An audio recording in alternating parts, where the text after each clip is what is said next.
Great. Hello, everyone. Thank you so much for joining us on this blustery weekday evening with us for the library's program about how we can support remote, virtual, and home learning.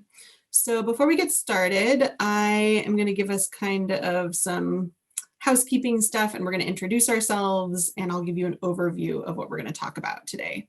So I think I'm ready for the next slide. Cool. So we'll start by introducing ourselves. My name is Sarah, and I am a youth services librarian at the Olympia Timberland Library. That's my home branch, although now that we are virtual, we all work everywhere. So I'm a Timberland regional librarian.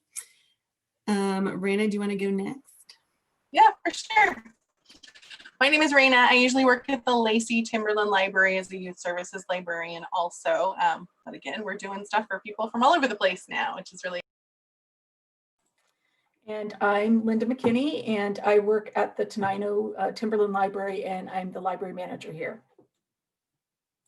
And my name is Matt Roach, and I am a librarian at the Tumwater Library, working mostly with adults and teenagers. Yay, thank you. All right, we can go to the next slide. So before we begin, I'm just going to do a few little housekeeping things. Because this is a live program, we do want there to be able to be interaction. So as we go, if you think of a question or something that's unclear that we say that you want further information about, feel free to put it in the chat, and we'll either address it like right there, or we'll save it to the end if we think it makes more sense to do that. So feel free to use the chat however you'd like. Please try to mute your microphone unless you're asking or answering a question. You can also, if you wanted to use the raise hand function and you feel more comfortable asking a question verbally, that is totally fine, and you're welcome to do that. But as I said earlier, be aware that the session will be recorded for our YouTube channel so that families who aren't able to make it on a weekday evening during like dinner and bedtime can still watch this. So if you don't want your face to appear, you're welcome to turn your camera off. So now we're going to talk a little bit about just an overview of what we're going to go over the next little over an hour. You can trade it. Yeah. So before I start going through this, I just want to give a little shout out to, we were inspired for the structure of this program by Fort Vancouver Regional Library's similar program where they talked about how the library can support virtual programming. So they are awesome. So thank you for giving us inspiration for this program. So we've already gone over our intro and housekeeping. So we are then going to talk about just basic orientation of the Timberland Regional Library website and how to navigate it successfully. We are going to point out some of our favorite research databases that we have access to that will support online and remote learning, and also give you some tips about how to find them on our website. And we'll go in depth on a few and then give you ideas of others that we like. We're going to talk a little bit about Overdrive. If you don't know what Overdrive is, it is the system we use for downloadable ebooks and audiobooks. So we're going to give you a quick overview of that, and also give you some little tips and tricks on how to use it successfully and maybe do some advanced searching. And then we're going to talk about all the other things we have going on at the library that are not like strictly on our website. We're going to talk about events and services and how library takeout and actually getting physical items works.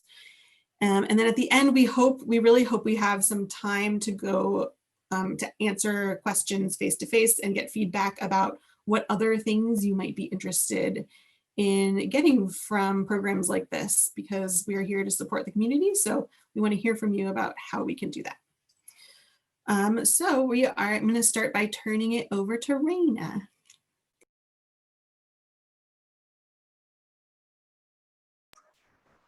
But we want to get started by just acknowledging some things about our current reality that we're living in. Go ahead and click the next button, Linda. I went around and found a few quotes that I really liked. Go ahead.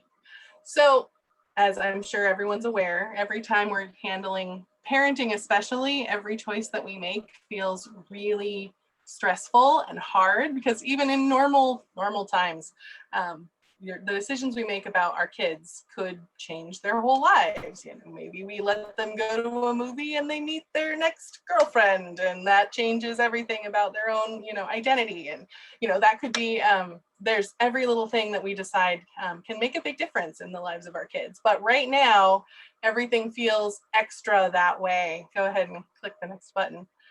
This particular quote is from an article in the Washington Post called "Pandemic Parenting is Like Being Trapped in a Choose Your Own Adventure Book," which I thought was a really great title, because choose your own adventure books often ended in death. And a lot of things, like, it's funny, but it's also kind of horrifying, and it's really scary that the things that we're deciding about our kids, like, could have some life or death consequences. Of course, and even more so right now. So I want to make sure that we're, like, acknowledging that before we keep going. Things are weird. Next. But also, kids are also kind of handling this new situation in lots of different ways. Kids' brains are different than adult brains. Everything feels the same size when you're young, both the big stuff and the little stuff. This was said, go ahead, at a podcast that I listened to recently that also happened like a day after the previous article was released. Because kids' brains, like, they can't necessarily, you know, think through the scaling of, like, the day-to-day stresses of whether or not they got to eat what they wanted to for dinner versus the stress of, you know, maybe we're going through this major pandemic situation. And so in some ways that makes them more resilient than adults, and in some ways that makes them more delicate about other things. So that's something we have to keep in mind too as we're working with our kids. And finally, everyone is having a different experience during this pandemic. For some people, this is actually a kind of a relief. People who are introverts and like to stay home all the time, or kids who are better at studying autonomously. There's a lot of different kinds of learning experiences and privilege levels that everyone's dealing with right now. And we want to acknowledge that going forward. Go ahead. This is from a quote, and there's a link on there also to a much longer quote about all the different ways that we're different. We're having different experiences right now.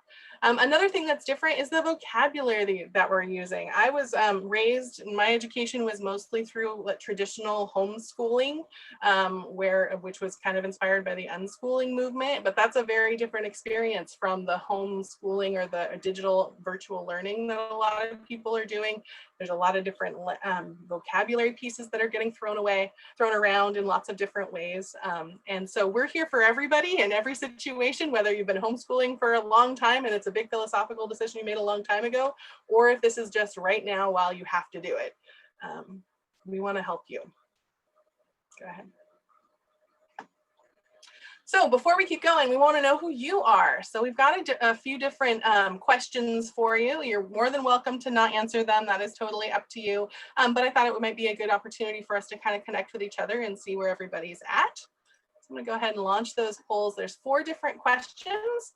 One of them is for what type of schooling, like which vocabulary piece you're using. There's a few specific programs I put in there that I know about that are used in our community. But feel free to put any that I didn't list in here in the chat. More than eager to see what other kinds of programs that you're participating in. Also, I'm curious how old the kids you're working with are, or, you know, if you're a student, how old you are. To get kind of a sense of the ages of kids that we're working with. We're curious about what your role is, whether you're a caregiver or a student or an educator, or if there's some other role that you play here, and you're welcome to put other examples in the chat also. And then where are you located? And Timberland serves 5 different counties, and the counties are, so that's why I listed the counties there. But you're more than welcome to, you know, anyone can attend a Zoom meeting. So I'm curious where everybody's from. So hopefully everyone's had a chance to quickly go through and answer some of those questions. So I'm going to go ahead and share the results. Should be anonymized. Let's see. Okay. All right. Let's go. I think it's Linda next. I got a quick question. Sorry to interrupt. No, that's great. How do I answer the poll? Because I didn't see where all my screen showed was polls. Who are you? And it didn't show me where to answer the questions or anything. Oh, how mysterious. Okay, well, I'll try relaunching them and see. Maybe I have to stop sharing. In the meantime, I'll make that go away. Thanks for asking. I didn't know it wasn't working. It now just finally showed up. Okay, wonderful. It takes a while. Sorry, this is a feature we're using for the first time, so we don't know all the nooks and crannies. Cool. Well, good. I guess I'm glad it wasn't working in that case. Oh, cool. We can see it in real time, so we can wait. There are people paying attention on the other side of those Zooms. That's great. Cool. Okay. Public. Hybrid. Oh, interesting. A lot of 8 to 11-year-olds. And then caregivers or others. Okay. Looks like one person doesn't see the polls now. Mostly Thurston County, Pacific County, yay. Nice. Okay, that gives us kind of a sense of where things are at. Thank you very much. Well, let's get on to the content. The information. Okay, so first thing I have to do is get back to my screen sharing and move ahead. All right, so I'm just going to do a quick orientation overview of what you can find on the website and where to find it. So let me go to the actual screen.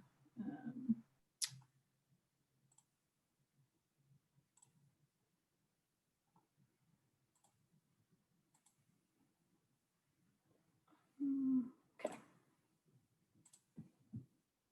All right. So here we are at the Timberland Regional Library's main page, which you can see up here is trl.org. And this is your key to lots and lots of wonderful things. So hopefully most of you have been on the web page before and maybe know where some things are, but I'm going to go through things we think are particularly important for you to know. So I wanted to start out by just letting you know that Timberland is on social media, and you can get to all of our social media up here in the black bar at the top in the left-hand corner. And you just click, obviously, on the icon that you want to see. For all of these accounts, Timberland has an overarching account. So we have a Facebook page for Timberland Regional Library, but there are also individual Facebook pages for all of the libraries, our 27 libraries in the system.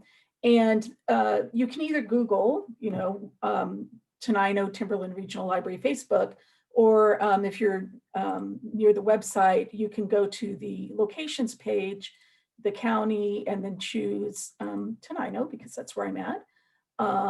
And just scroll down to see that our Facebook page is right there. So pretty easy to get there. So I am going to go back to the main page. Okay, so let's see. Instagram and Twitter also have Timberland-wide accounts, and some libraries, not a ton, but some libraries have individual accounts for any of those, Twitter or Instagram as well. We also have a Twitter and Instagram. No, sorry, that's not right. Facebook and Instagram specifically for teens. And I'm going to show you where to find that right now. The easiest way to get to it is to go to Kids and Teens on the navigation bar and click on Teens.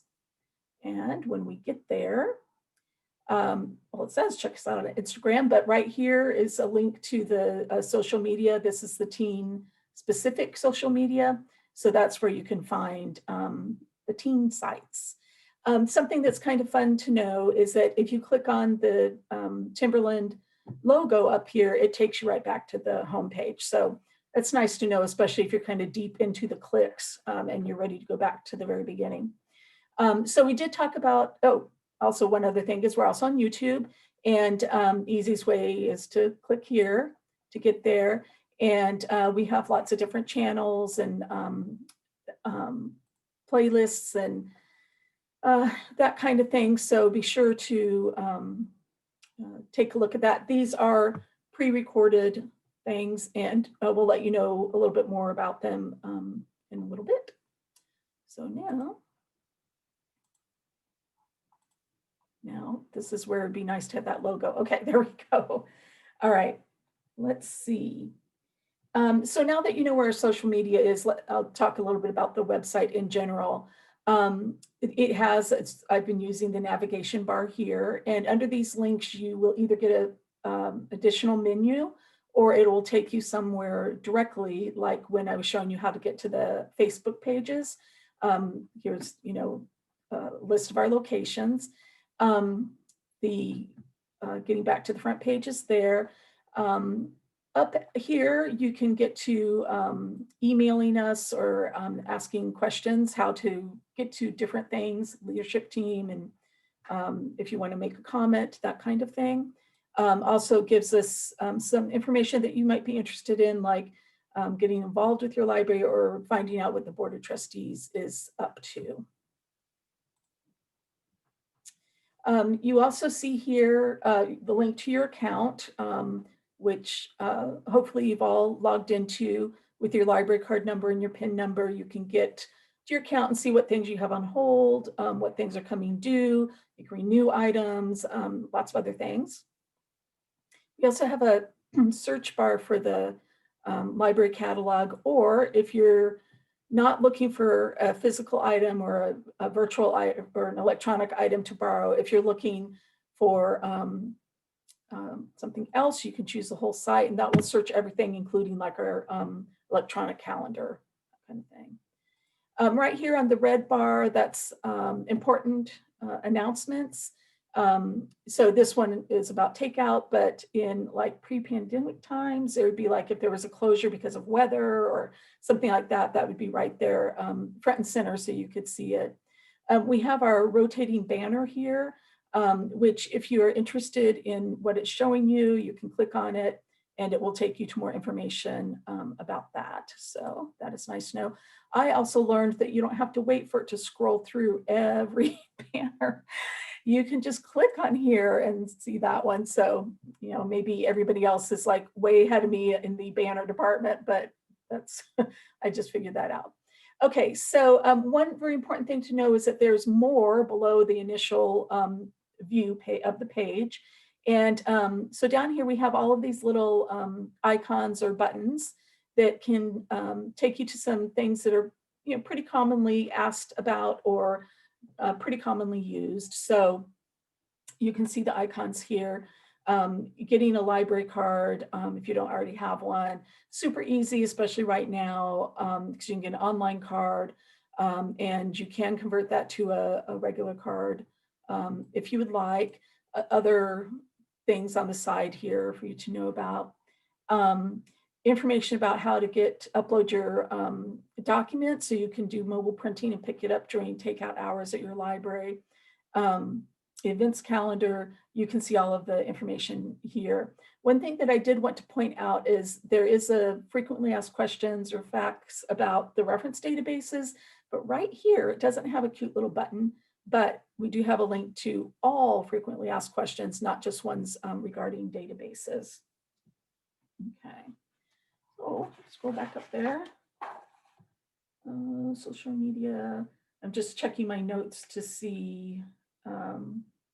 Oh, okay, Ask a Librarian. So I did want to point out about this.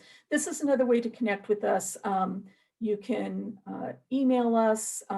These are, they can be everything from help with a research question to, I don't know, my dog ate my book and, what do I need to do about it? So this is here. Another thing is we have the little chat here. And right now, it's actually, chat is live from 9 a.m. to 6 p.m. Monday through Saturday. But if we went to chat right now, we could leave a chat and it'd be answered in the morning as soon as somebody came on. So the difference is if you were on while the chat was happening, excuse me, a little thing would pop up to say, is there something I can help you with? So a couple of different ways to interact with us. Okay, let's see. I did point out the search bar. And so to wrap up this section, I wanted to show you specifically how to get to our homeschooling and remote learning page, which has some great information. Kids and teens are the ones that are in school, so it's under that page, and it's very handily right there where it says homeschooling and remote learning. So we'll click on that, and this has some terrific information, how to get a homeschooling card, some library resources that are particularly useful for people who are doing school at home. And further down here, some great links for homeschooling support, questions about homeschooling, and also things like other schooling options like Orla and Running Start. So those are good things to know. And one other thing I wanted to point out, I thought this was kind of cool. It's right here, the other homeschool books. There's a list of, it comes up with the catalog, and it shows, it's done a search for you as far as homeschooling books. So that's nice to know. That's it for the website orientation. We're going to go over to Matt, and he's going to look at databases a little bit more in depth. While Matt is pulling up his screen sharing, I just want to mention Aowen asked, can kids use the chat? And absolutely, yes, kids are totally welcome to use the chat, and they do often. I pull up library cards for kids a lot of the time on live chat. Another question was about wireless printing, which we will go over in more detail in a minute. And then the homeschool card being different than a regular card, I think I'll save that question towards the end so we can go over it in a little more detail. Okay, thank you, Sarah, and thank you, Linda. Today, I'm going to cover a little bit about some research databases. So quickly, can you go, Linda, can you go back to the slideshow real quick?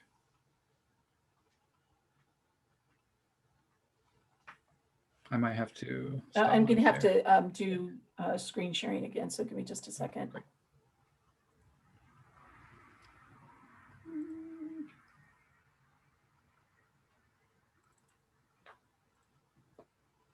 Is that what you're wanting to see? Oh, perfect. Okay. So the first thing I want to talk about is kind of idea of what currently you're using for research. So if you could go to the next slide, should show the poll. Yeah. So, and this won't be a poll like last time, just if there's certain things that you use currently, we're just curious to know. You can put it in the chat. Do you use the library databases? Are there websites that you'd like to go to? It's just a Google search at first, but just kind of let us know what you use. That would be great. If you could go advance the slide, please.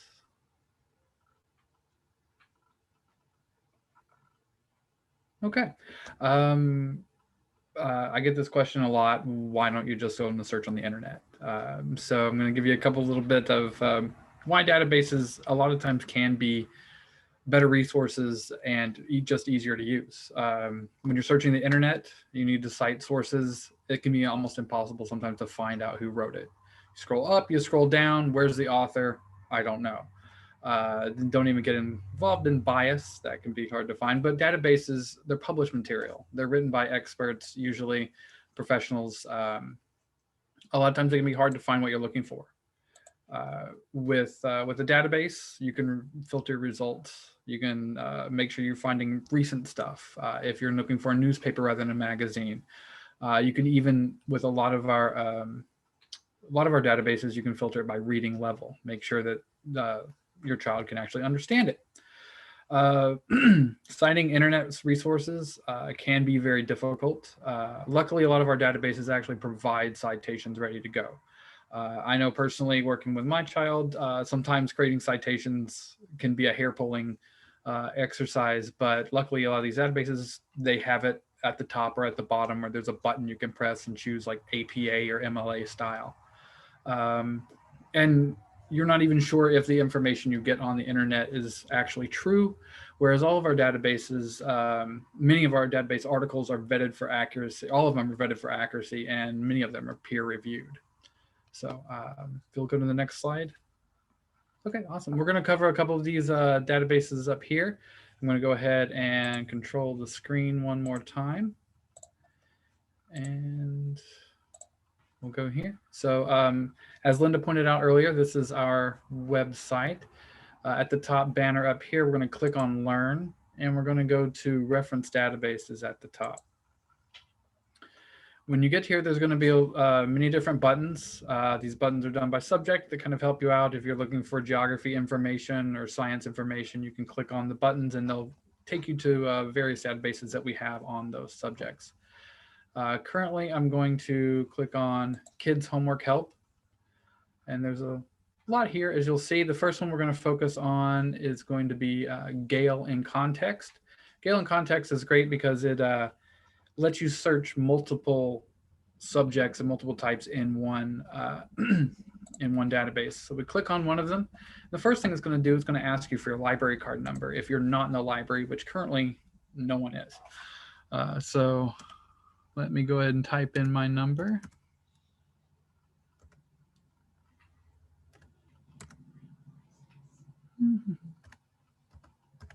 Don't have my 10 key with me. Then my pen, which should hopefully be blurred out. Yay, good. Then we'll log in. The great thing about this is once you've accessed one database on there, it usually saves, so you don't have to do this for every session. If you restart your computer like I did earlier today, that will happen. But after you've done it the first time, every time you access another database, it won't ask you for that again. It kind of saves that in here. So here with Gale in Context, you can do a quick search. Right now, we're studying sustainability. So if I click on that and get a enter, it's going to give me some information here. And quickly, you're able to see where this item came from. So this one came from the UXL Encyclopedia of Science. This one here came from the Gale Encyclopedia of Science. You click on the article name there, and it's going to give you quite a good bit of information. And quickly, you'll see the publisher name, you'll see the editors, and at this one, let's see.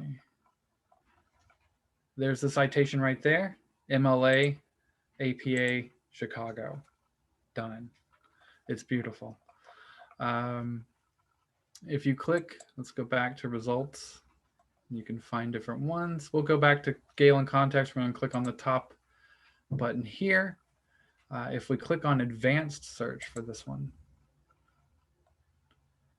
you can search by a lot of different things.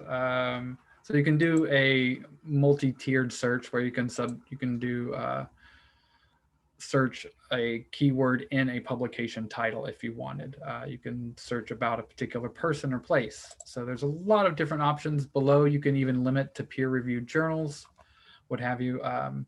This is, of course, for high school. So if we go back.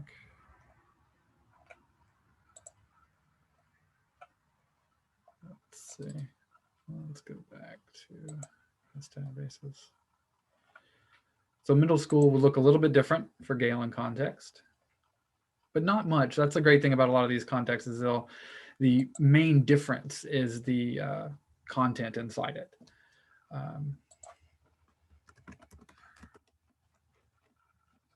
Sustainability. We'll click that. And you can also see here under natural resources, you'll see that the Lexile number is listed. So let you know how many words there are, gives you the date. So real quick, you can tell, is this recent? You can get an idea of how much content is there and whether or not it's a appropriate reading level. They even have little icons here. So you can say this one's purple, level 4, might be a little more advanced than level 3. So there's that. We'll go back, and the next database I'd like to talk about is Novelist.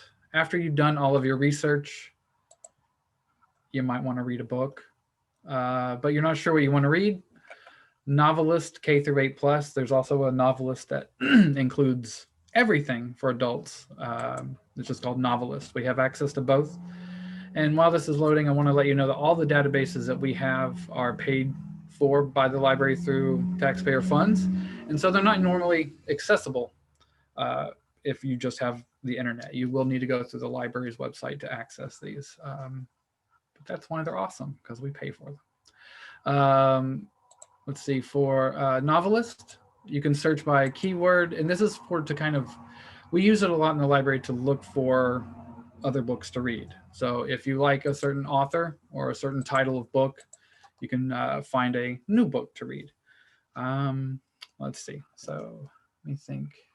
One of my favorite books is, actually my favorite authors when I was a kid is Roald Dahl. So okay, you can select your author, click on search.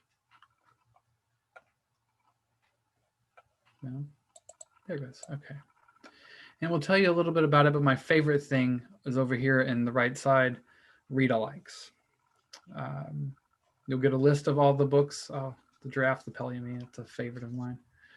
But read-alikes over here, you can click on View All. And not only will it suggest other authors like that, but it'll tell you why. And that's one of my favorite things, because somebody might like Roald Dahl for the characters rather than the setting. And this will kind of tell you, oh, this is this is why this author is recommended. So that can help you narrow that down a little bit. I know my daughter personally goes through 2-3 books a week, so finding stuff can sometimes be a struggle, and Novelist helps with that. So let's go back. And if you have any questions about anything, feel free to pop up in the chat. We're always happy to answer. It's kind of what we do at the library. So the next one I'd like to talk about is Learning Express Library. Learning Express Library has a lot of test prep and practice tests. It's great for all ages, not just kids, but it's great for high school, college, adults. It really has a lot of different sections here. The first thing you'll want to note is that you do need to create an additional account. It's pretty simple. You click and sign in. You'll basically go to the right here, click register, and very simple information. Mostly this information they ask for just so you can save your progress. I'm not going to create an account today, but there's a lot over here. The thing I'm going to point out is the school center part. I have to go grab something. And you can click here, and there's ones for each section. So we'll click on elementary school for today. There's going to be practice for math. So there's some pretty cool sessions here. So let's say we want to do grade 4, data practice. You click that and then you would sign in. There's usually tests. A lot of Learning Express Library is either practice tests or their ebooks. So they do have a section on ebooks where you can look through not only the test information, but books that you might be able to use with that. There's not any for elementary school, but as you get up into high school, you'll see it gets a little more in depth. So there's a social studies section, there's a technology section, science, English, all of that. So okay, we'll click back here. Other sections, there's stuff for finding a career preparation. There's college admission test prep, adult skills. So if you're looking to boost your skills for finding a job, there's information on that.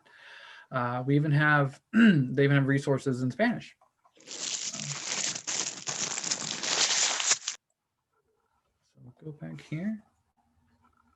The next one I'd like to talk about, let's see, if we go back to kids' homework help, if you really have some research that you need to do, I really enjoy ProQuest eLibrary.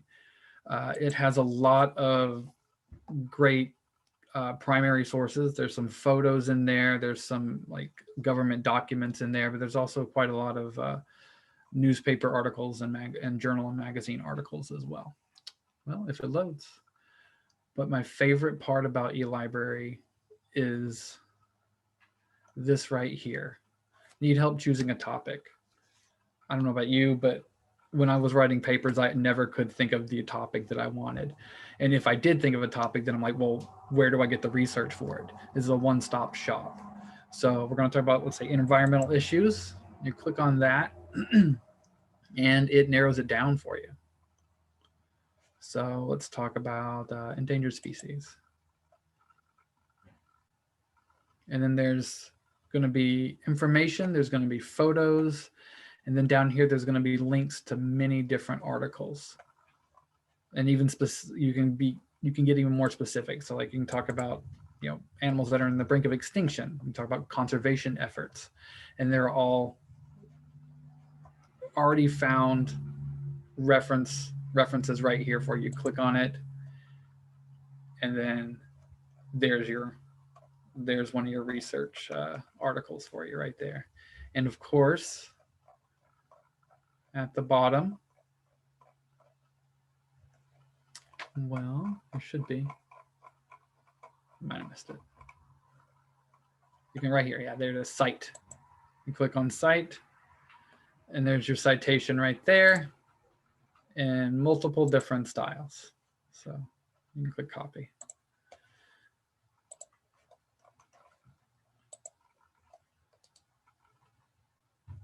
Okay, and again, this one's ProQuest eLibrary.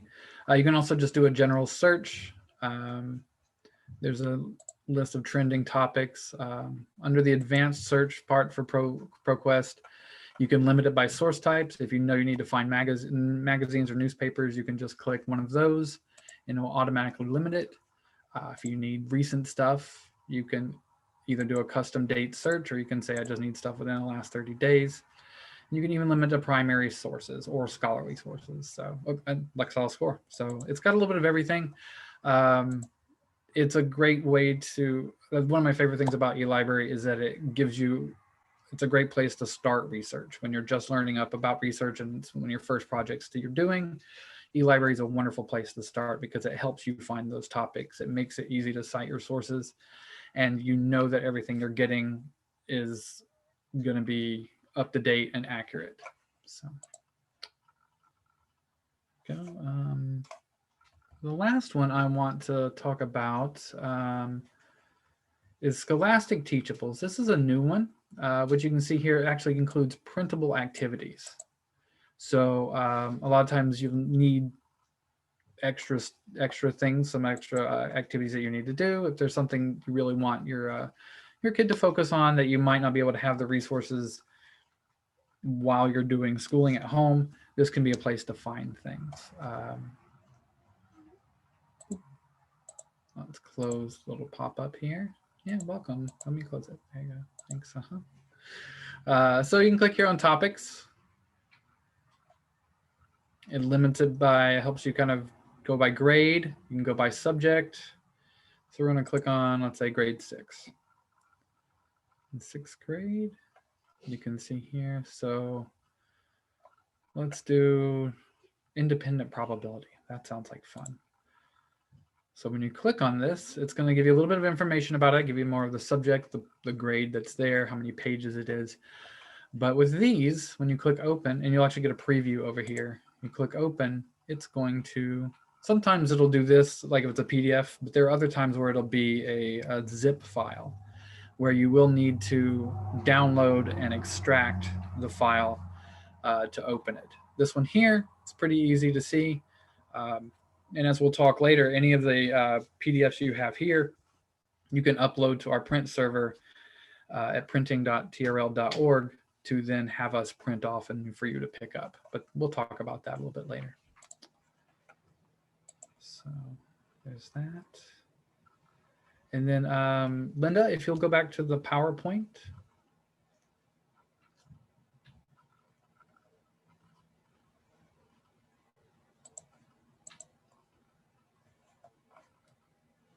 Wonderful. And then go to the next slide.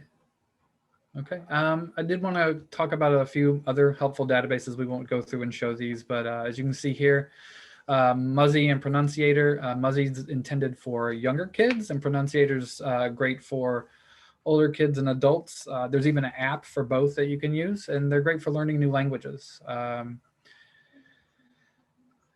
And these are all databases that we pay for. Creative Bug, that's another new one that we have. What has it's chock full of art and crafting video classes. A lot of fun. Culturegrams is great for social studies.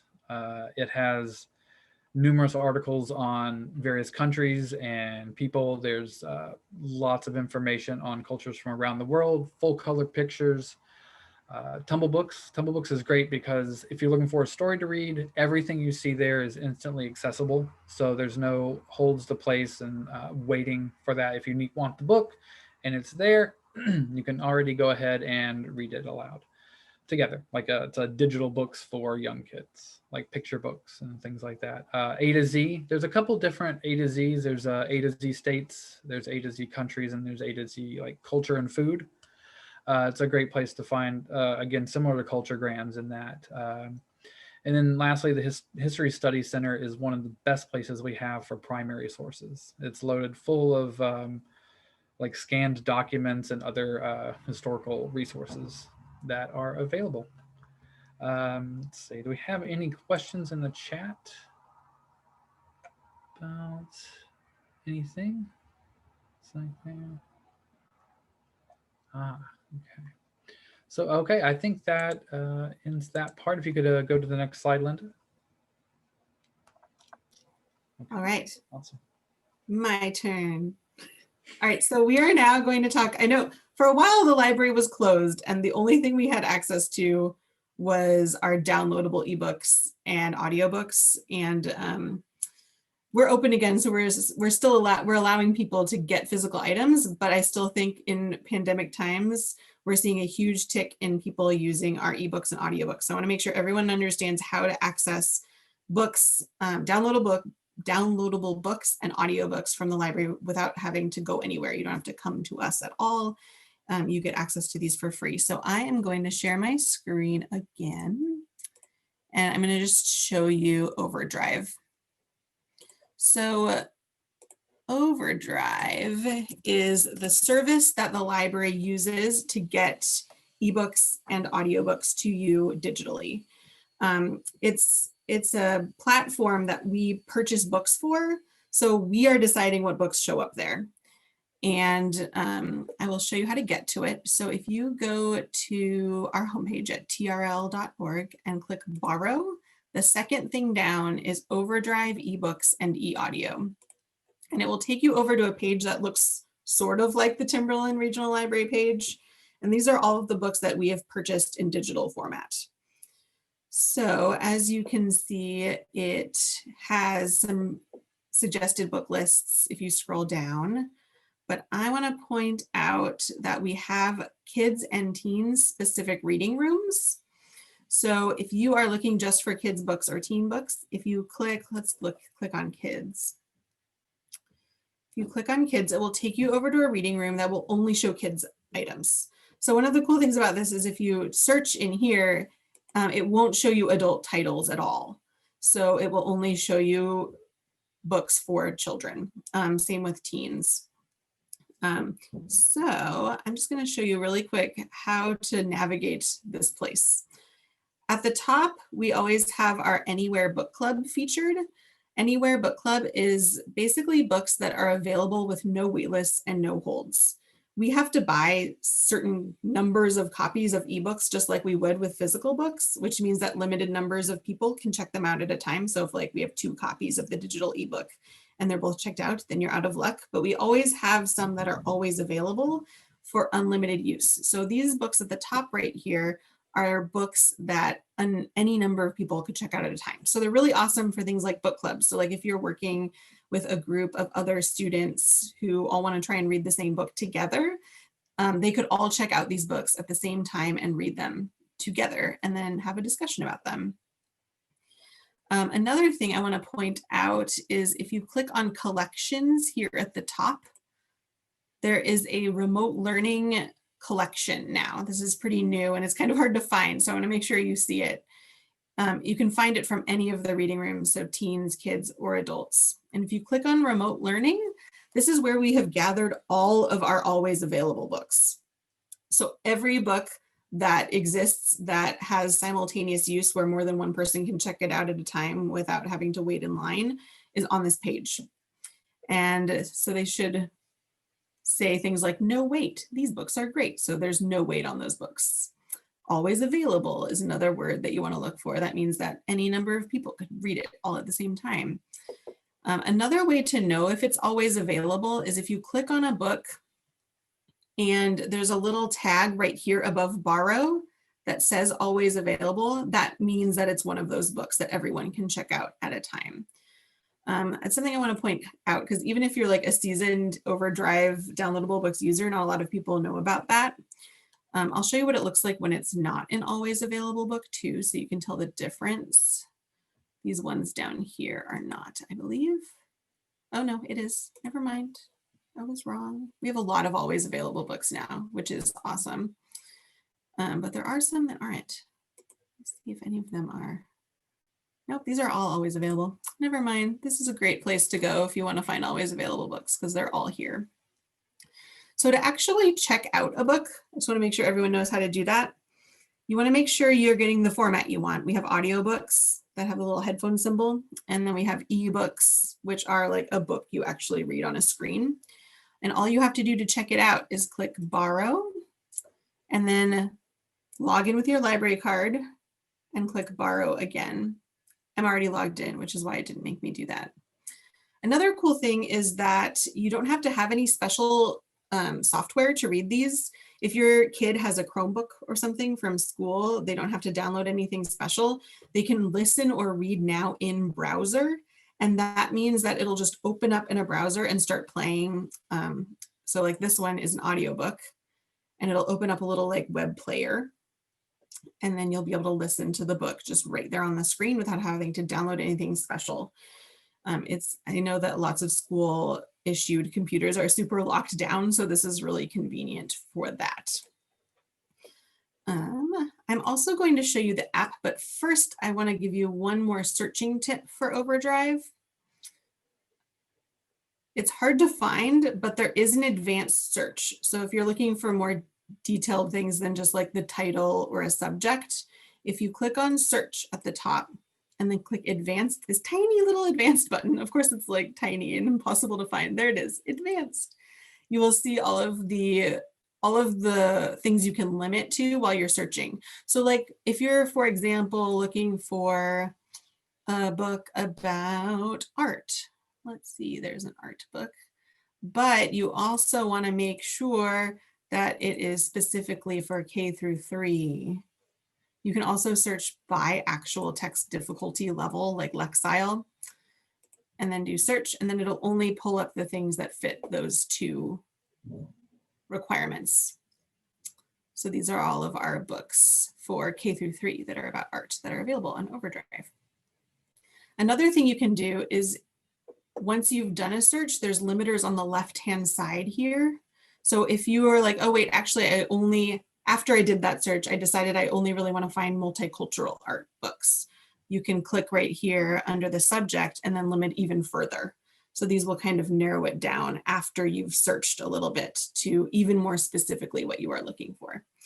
I also just really quickly want to show you what the app looks like.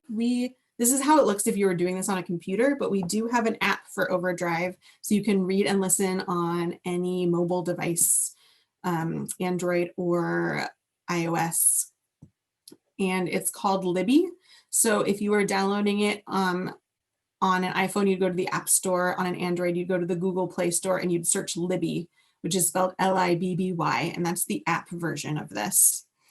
And I'm going to share with you what it actually looks like really quick. I'm loading it up. Screen mirroring. There it is. Can you see my phone?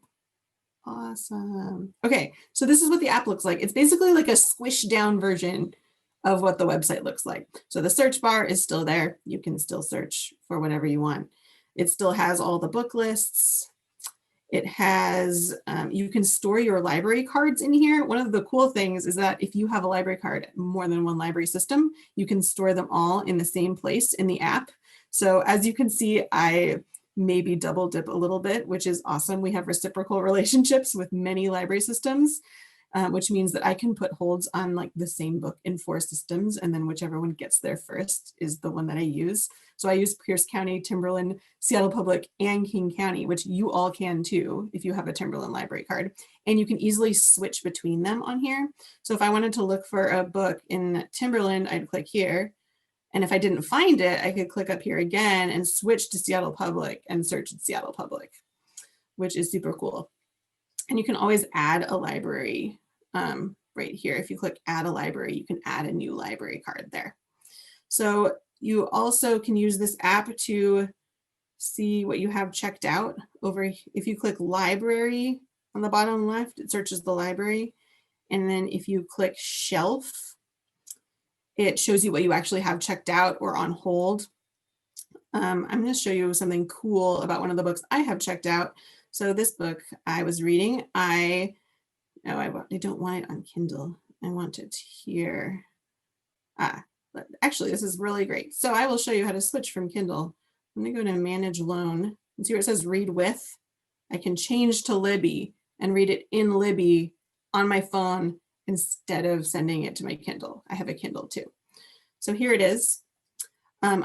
We have, one of the cool things about Libby is that it's super accessible. It has a lot of ways to customize the text, which is not necessarily true when you're just reading a print book.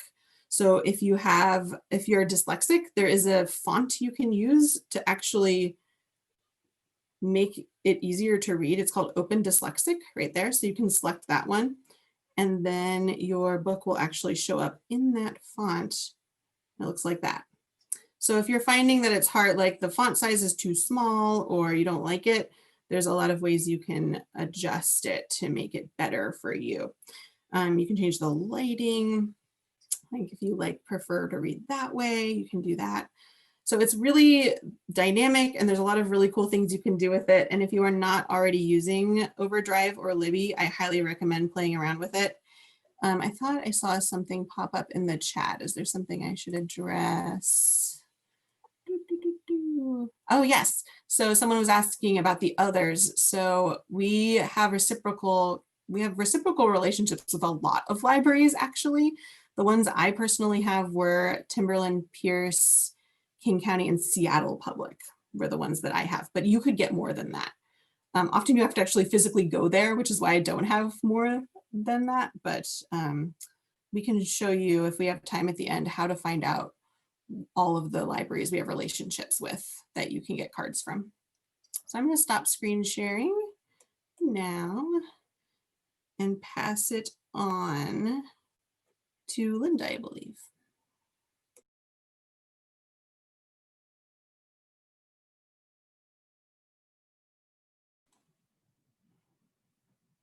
Okay, so I need to look and see what am I doing? What am I doing right now? Oh, we're going to go to the catalog and find out how to use how to get physical items and some tips about how some of the features of the catalog that are really useful. So as you know, here's our website again, trl.org. And you can either get to the catalog by going through the borrow and catalog, or I am going to go just over here to start my search. So I want a Dogman book. So I'm going to type in Dogman and I'm going to return. And I am not actually seeing Dogman. And this brings up an important point. Unlike Google, which will say, do you mean Dogman with a space in between? You have to kind of play around on your own and see did you misspell it? Is there a possibility the title is slightly different, like that there's a space here? So I always tell people not to give up on their, if they don't get returns on the first search. That doesn't mean we don't have it. It means that our catalog is potentially being super specific. So now, thank goodness, I found 790 results for Dogman. But I don't really want to go through all 790 results. I would like to make the results smaller. So we're going to go over here to where all of the filters are. In pre-pandemic times when you were in the library looking for things, it was, really great to be able to limit by the library that you were in and to only show available books. And then you would see if there were any Dogman books on the shelf at the library that you were in. You could still do that. And then when you place a hold that things are going to be coming to you faster, but it's less useful now. But you can limit many different ways. I have decided that I want a physical book. I don't want any of the other options. And these just show the most popular options, not all of them. So it will give you a long list. One thing to know is that this is, I believe this is a list that the Dogman titles, the formats that the Dogman titles are in. So there are potentially additional formats, but it's not in the Dogman titles. So just an interesting fact. So I am going to include only books. If I had chosen exclude and still kept books checked, then it would show me everything except books. So it's nice you can do that either way. I have already read Dogman, so I'm going to go down here to Dogman Unleashed because I'm more interested in this one. So as you can see, there's a little checkbox next to all of the titles.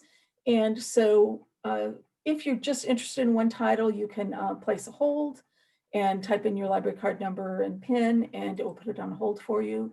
But if you think there might be other Dogman titles that you're interested in, you just click the ones that, oh, look, here's Fetch 22. And then you go back up and select an action. You can place a hold, which means you're waiting for the next copy that's available to come in to be sent to your library, or you can add it to your list, which is kind of like a wish list of titles that you're interested in. You can also, as you see, email title information or print it as well. But we are going to go back to this Dogman Unleashed. So there's, some basic information on this first page, summary, call number, that it's a graphic novel. We can see there under the shelf location, it's juvenile graphic novel. And it has some other things down here, but we should also say that there are 3 copies in the system, or 3 copies that are available right now for checkout, and only one person has it on hold. So if you're wanting to get Dogman Unleashed, you're in luck because there are 19 copies. 3 of them are checked in and only one person waiting. So you could be one of the other 2 people who could get one that's checked in right now. I would encourage you though to go to the full record for the title. I won't go into boring detail, but some of these additional features are found more easily on this record rather than the front record. So, general, this is kind of your standard library catalog. If you're wondering how long it is, the pages are there. Tells you what series it's in, subject headings, if there are additional authors and that kind of thing.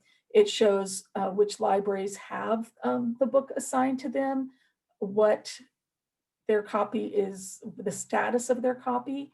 So I had said that there were 3 available, and actually there's one in Tenino right there.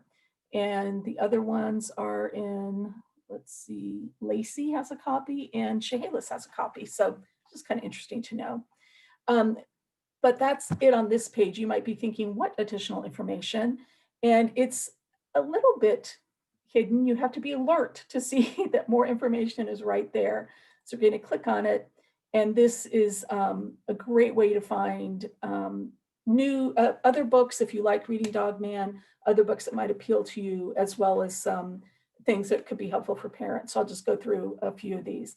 There's a short biographical information, a biographical sketch about the author, and it lists books that he has written, but there's even more here. So he's fairly prolific.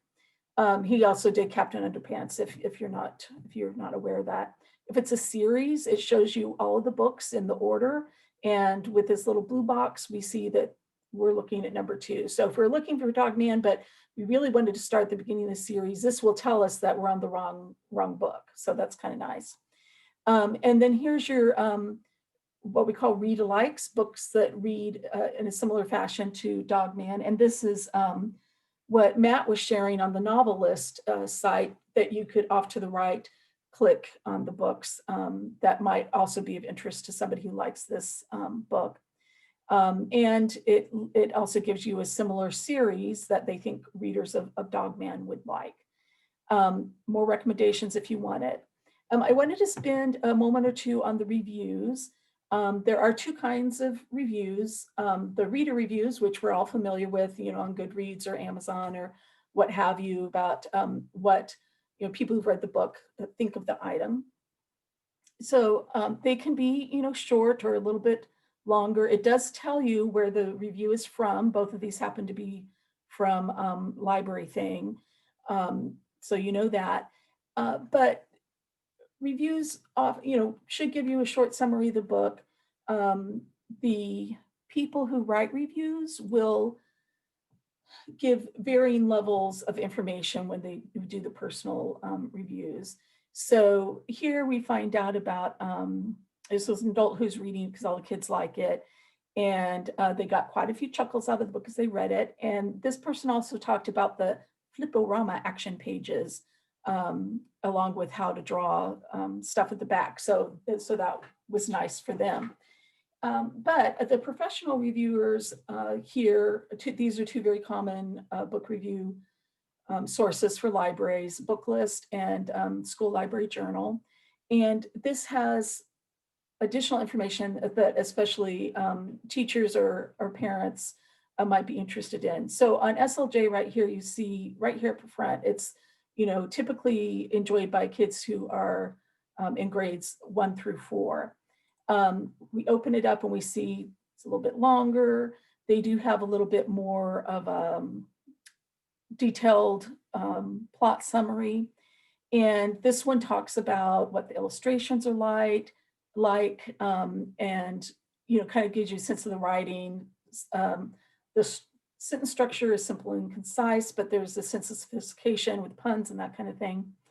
And then SLJ gives you a verdict about whether, and they're talking to school librarians, they're saying, whether or not a school librarian should buy this particular book for their collection. So that's kind of interesting to know.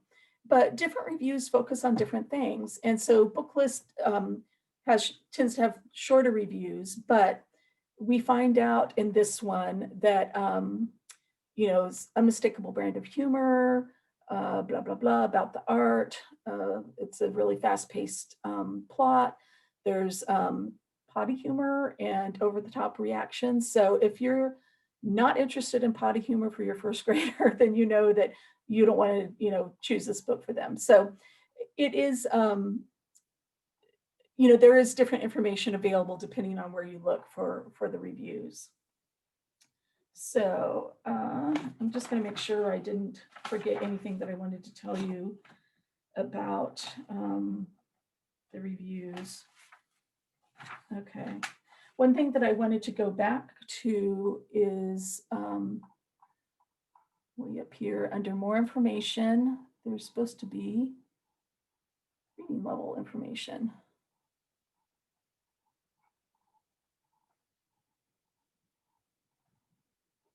Okay, here we go. So book profile gives you more specifics about, topics, whether or not it's illustrated. So under reading level, we have several different ways to determine if your reader is going to like it or not. The publisher recommends a particular age. The publisher recommends a specific grade level. There's an accelerated reader level number, and also a Lexile measure. Something that's interesting is that they give you a list of other books that measure at the same Lexile number. Excuse me. So you know that these are roughly the same reading level. You can browse by reading level if you go here. So everything that you see on here are at this range, which is pictorially demonstrated here. You can choose by topic. So if you just want humorous books at this reading level, you can do that. So there's lots of ways to find books that your child or teen will be interested in by looking at kind of the read-alike information. You know, if you like this book, you might like this. Looking at novel list for the read-alike recommendations. Unfortunately, this does not have the appeal factors that Matt mentioned, that like, oh, you really want a book that's funny. You don't want to read a book that's similar but not funny. So then it kind of steers you to that particular author. But like I said, tons of information for how to find another book to read. This I thought was kind of funny because so I'm not really sure the use of this. Maybe it's of more use in nonfiction titles, but it just shows you that if you're in the library, what would be right next to the book. So I guess that could be interesting. Let's look at the full shelf. And this gives you more. So yeah, it just shows that, you know, Pincus comes after Pilkey in the catalog. So I don't know, if you like kind of arcane information like that, that's fun for you. Let's see. Okay, I think that's pretty much your 10-cent tour of the library catalog. I don't see any questions about that right now. So who's next? Who's talking? Go back to the slideshow. Sure. I have one about some of the other kind of weird stuff that we check out, because everyone knows about, like, you know, libraries check out books, and hopefully you know that we check out DVDs and magazines. By the way, you can still check out magazines. You can put them on hold. There's a lot of different things you can check out, but we do have this thing called the Library of Things. As you can see on the slide, under the Borrow tab on our catalog, there's in the collections area, you'll see a whole bunch of different special things, which you might be interested in some of the other buttons there. Like Connect boxes or the Veteran History Project, perhaps. But we also have this Library of Things collection, which is kind of the weird stuff that you can check out. For instance, you can check out light therapy boxes from some libraries. You can check out ukuleles from certain libraries. You can check out playaways, which are kind of like talking books, except you don't have to have a device to play a CD or an MP3 player. It just has the MP3 just loaded on the little physical plastic thing you can see down there. And then you just plug in some headphones and you can listen to them. We have what we call the WATAP devices, which are all different kinds of assistive technology that can help with different kinds of tasks around the house, which are, I think, mostly intended for our older community, but there's a lot of people who might benefit from magnifying glasses and things like that. We also have extensive zine collections at a couple of our libraries, and backpacks with birding backpacks that have Washington Discover passes, binoculars, birding guides, maps that we've had provided by different birding groups from around the area. So there's a lot of different things that you would just have to know the special word to plug into the catalog to find a lot of this stuff. So it's we decided to put it all on this special area of the collections portion of the website. Go ahead to the next slide, Linda. Back one. Okay. So right now, hopefully you're all aware, maybe not, that we're doing what we call library takeout, which looks a little different depending on which branch you're going to. And we're kind of adjusting right now as the weather's getting a little colder and rainier, and doing different kinds of models to try to figure out what might work. This image is of the Lacey branch where I work most of the time, where we have a whole bunch of canopies set up that we initially set up for the sunny weather, and now it's for the rainy weather. But we are looking in November, because of the guidelines that just came out from the governor, at expanding our services in November sometime.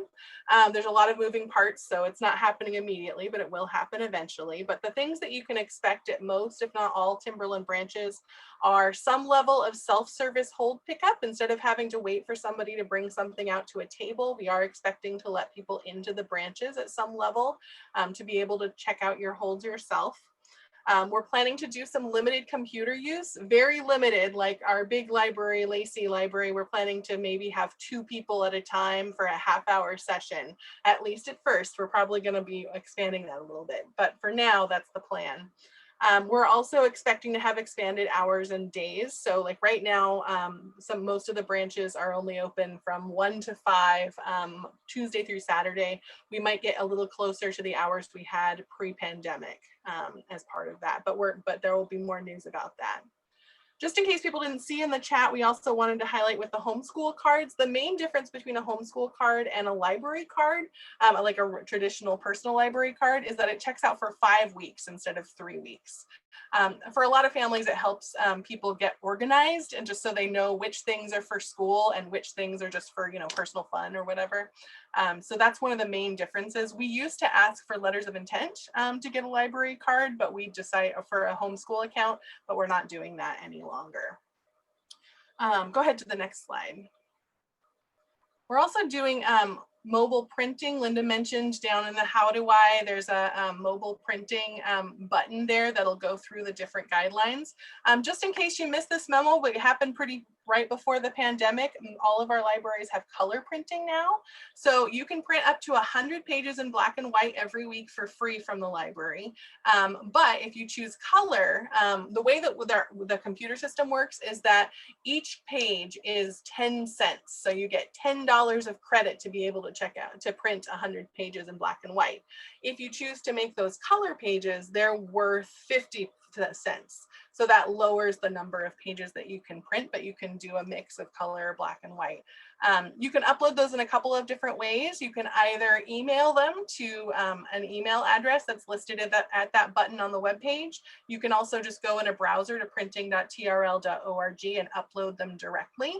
And then just let us know when you're coming to the library to pick them up so that we can print them for you.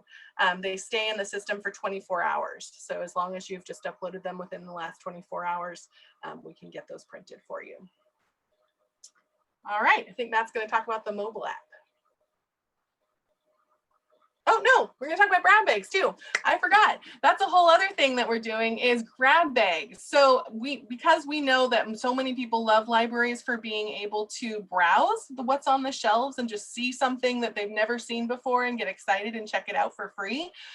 Because we don't have that spontaneous experience available right now because you have to pre-order everything, we have a couple of different ways you can do that. One, you can request a personalized library grab bag, which is available through a special form that we've added to the website, where you can tell us what you've been into or what you've enjoyed, what your taste is like, what you would like to read next. And then we'll choose some surprise things for you so that you have a surprise list of things. So you could say, I'm really interested in really scary mysteries that have murders in them. Or you can say, I really like funny books that have pictures that all star animals, and we'll gather a whole bunch of different books along those lines and then have them available for you as surprise items. Of course, you're not going to love everything that we gather for you, which is why we give you a fair number of choices when we gather those. We also have them available just as needed, available at most of the branches, so that when you come to the library, you can say, I just want a bunch of picture books to take home and read.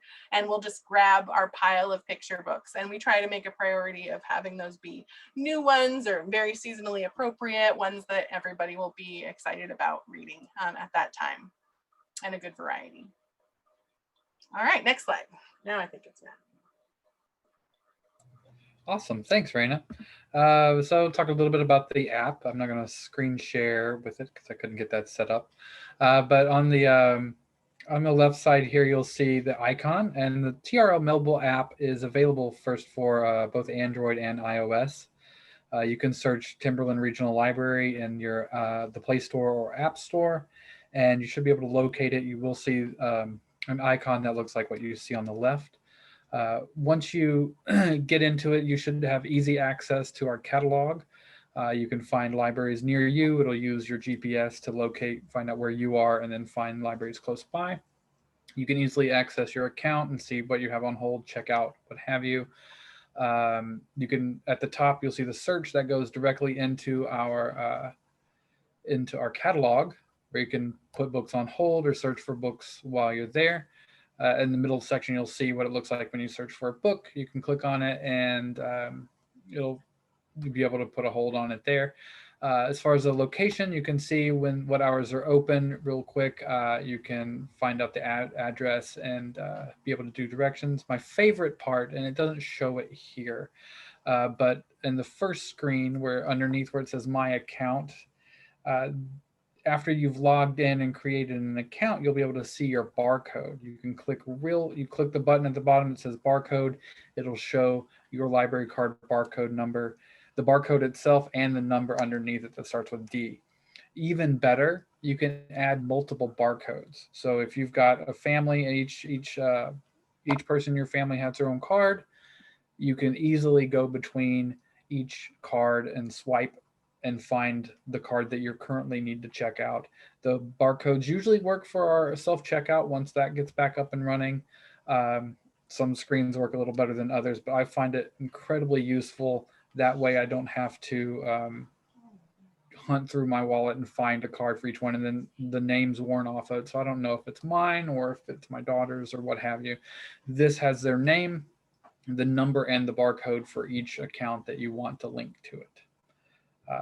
So yeah, the app is great. It's kind of one of our hidden gems as far as I'm concerned, but I encourage everyone to check it out and give it a shot. So next slide. Want to give a plug here for interlibrary loan and suggest a purchase. So you're not just limited to what we have in our catalog already as far as what's available to you through Timberland. You can both ask us to buy something new, and there's a form you can see in the drop down. It's under the borrow section where you can just fill out the form and say, hey, you need to buy this thing that exists in the world that I found on Google that you don't seem to have in your catalog. Or you can borrow it from outside of our library system. So that means that in addition to being able to check things out from Pierce County and Seattle because you have a reciprocal card with them, you could also borrow something that you know exists in the world. And as long as it exists in a library that we have an agreement with, we'll bring it here for you. So you don't have to go to those libraries to pick those things up. You don't have to know which library it's available from. You log into the system and say, I want, whatever this, the scholarly source, this particular database, this particular piece of information or book that I want to read that's out of print and hard to get and really expensive. And we'll get it from England or New York or wherever we have to go to borrow it. We'll do that. And then most of the time it's free. So those are just simple places on the website where you can go and borrow things. Does ILL work for digital or overdrive products? You don't have to fill out the same form for that. No, yeah, it's just for physical things, yes. But yeah, extra plug, if you didn't know you can get things outside of our catalog, you don't have to give up just at a search in the catalog. You have these two options also. All right, Linda, events. Okay, bear with me because I'm going to go live over to the catalog. That's the slideshow. Okay. So I'm going to talk about events and how to find out about things that are happening. Traditionally, we would have said at your library, but now that we have the pandemic, most everything is virtual, which means that we're all one big library right now. Right now, I'm on the catalog screen, but I actually want to go back to our homepage screen. So I just clicked on the logo there. And it's very easy to get to up here on the navigation bar. We're just going to click on events. And this is one that takes you directly to another page. And in this case, it's a page of our event calendar. So you can see clearly, this month, what things are happening. The gray bar here indicates today's day, and there's our program right there. We also had a kid book chat earlier today. And as I hover over them, just notice on the left-hand side of your screen, description about the program is also, shows up right there. But as you can see, the event details, it has some ellipsis at the last word, which means there's more. So you can just go ahead and click on the event, and it gives just a little bit more information, who the speaker is, and the link for joining on Zoom. So that's good to know. You can also add it to your calendar, ask for a reminder, print, share, all of those kinds of things. So one thing I did want to point out is on the left, we do have some ways that you can limit results. So if you are looking for a school age program, we could just click on that, apply, and see what is happening. Today I mentioned the kid chat, and next week it looks like there's going to be a build along program. So let's see. Some programs have pre-registration like we did for today. Some programs list the link right there in the description, but here you need to email Karen at that email address to find out how to get the link. So be sure to look at the details and see to make sure that you know how to access it. I did look at some teen events coming up, and let's see if that works. Yes, good. Okay. And I saw that on Friday, there's a gaming event for teens. And again, it's good to check on the details because it's saying that you'll need access to two screens and ask you to sign up so that you'll get the Zoom link, or they'll I'm sorry, I lost my train of thought. You'll get it emailed, but I thought, Sarah, weren't they able to register up till 4:30, or was I wrong about that? Oh yeah, October 16th at 4:30. So if it's emailed to you at 3, what happens if you register after that, but before 4:30? Whoever's managing the event can see who's registered. So we're typically checking that as the event starts to approach, and then can send you a special email. I think that happened with this event. Okay, so it is nice that there's a little bit of a grace period there that you can still get involved if it's something you just found out about that you forgot to register for.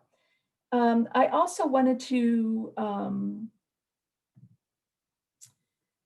mention that, using the arrows up here, you can move to another month. There's also, if you prefer to see a week at a time, there's an option to do that, and it defaults to the week that we're in here now. But it's all pretty straightforward, very similar to other calendar options or electronic calendars are out there. I did want to mention that, as the theme for the evening is things are different now. And so there are some things that are not listed on the calendar. One of them is take and make bags for either kids or adults. And many libraries are offering these, but not all libraries are. And typically they're not on the electronic calendar. So for example, here at Tenino, we are offering a take and make bag for kids. They can make a moving skeleton hand, and they can pick that up starting on Saturday. But you wouldn't know that unless you called your local library to say, hey, are you having any take and makes? What is it going to be? How can I pick it up? And then they, we of course we will let you know and how you can actually get a hold of it. The other thing is that all of these programs we're talking about, aside from the skeleton hand, that are on the electronic calendar, are all virtual events that are live happening, right at that time. But I wanted to remind you again about our YouTube channel, because there are some programs that have been recorded previously, like this one will be on here, when we're done, when we posted it, especially a bunch of stuff for story time and kids, but there's, tech tutorials, and lots of other things, book reviews for kids. This one's really cute, the one on the left. It's where a real live unicorn comes to talk about unicorn books or to be there when we talk about unicorn books. So don't forget that this is an option for things that have already been recorded. So I think that that's pretty much everything that I wanted to cover here. So let me get back to our slide. Okay, and I think it's Raina's turn. Is that correct, Raina? Yeah, I wanted to plug, always don't hesitate to ask us for help. We mentioned already that we have email as an available thing on the contact us form on the website. If you prefer email, you can also chat us, which actually a lot of times calling us on the phone, it might be hard to get through. At least at my library, we only answer the phone when we're open for takeout, which is between 1 and 5. And a lot of times the phone lines are full with people trying to pick up their takeout orders at those times, and we have limited phone lines, so we're not able to take more than 2 calls at a time. So that means that sometimes the fastest way to get a hold of us is actually to go to our website and live chat us, because we staff our live chat stream 9 to 6 every day, Monday through or Tuesday through Saturday. So that means that you can get in touch with us starting at 9 o'clock in the morning, all the way to 6 o'clock at night if you have questions or want to follow up, or remember that we said something in this event and we didn't, and you're curious about the more details or don't remember some of the specifics. So now we want to move on to kind of questions and answers. I know that we're over time at this point, so thank you very much for sticking it out with us. And I have some questions for you, as far as, because I know that everybody is kind of figuring it out and reinventing the wheels this year.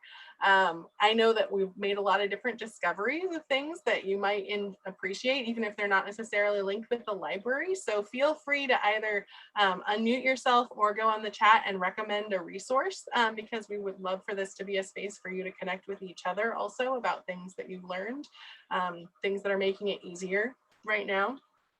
We're also curious if you have input as far as what other things we could be doing to provide service and help you out during this really weird new world that we're all living in and figuring out as we go. So please do let us know if there are other needs that you think that we could meet.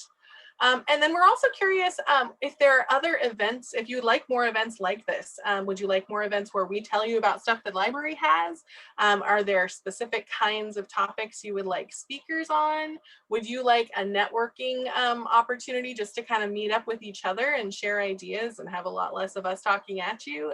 There's a lot of different possibilities as far as what we could offer. So please do give us some feedback. Feel free to unmute now or type in the chat.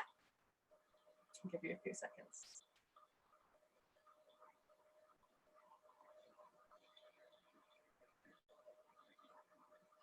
Of course, you can always get in touch with us also. Go ahead and go to the next slide, Linda. We have our personal emails on the next slide, and you can always track us down through the website, as we've shown you ad nauseum at this point, because we're here to help you and we want to do everything that we can to do that.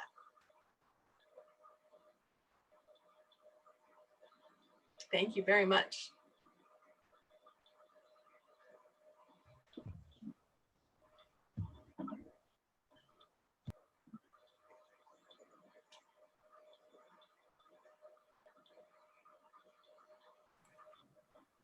Are we officially finished, Raina?